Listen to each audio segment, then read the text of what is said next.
The Queen of Granada, by M. Riff. Chapter 110, The Gate. She went on, I figured this out when I was young and had to deal with our cat, Asterix. Every time it sat in my place on the sofa, I had to move it, and it scratched my hand.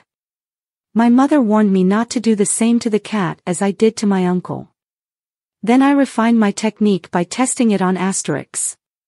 Eventually, I got all its muscles to cramp, except the throat muscles, so I could move it without getting scratched. Rita asked, do you know how it feels for the person on the receiving end? Rosen replied, Tobar hit me once, but it was also the only time he dared to. I put him in a muscle straitjacket for a couple of hours. Afterward, his muscles and bones were sore for a whole month. He said it was worse than being trampled by a herd of bulls. Rita said, I'd love to learn that technique if you'd teach me. Muttering, she added, then maybe I could use it on my stupid stepmom someday. The car pressed on through the storm as they sat in silence for a while. Finally, Rita asked, did you find that letter? Rosen sighed and replied, oh, the letter. I thought you'd lost interest in hearing about my life story.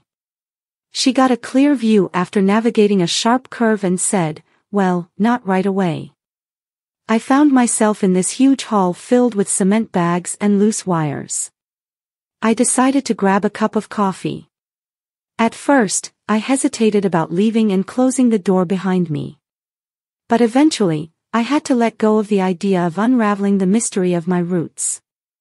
I realized it was a lost cause. Once the archive vanished, there was nothing left for me to do.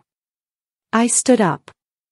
After drinking a couple of cups of coffee, I thought it would be wise to find the restrooms before I left. The last bus had probably left, and I had to wait for hours before a free taxi could show up. It would be uncomfortable with an overfilled bladder. So, I slalomed my way through the building materials in the hall. They had already created spaces on both sides and at the end by putting up some partitions. I followed the corridor that led to the restrooms. Many of the restroom doors were slightly open. I pushed one of them aside, went in, pulled down my pants and sat down. Rosen downshifted to ease the engine up the hill and continued with a smile, it's strange how some of the best ideas come to you while sitting on the toilet or in the shower. That's probably why you find graffiti on restroom walls in every country around the world.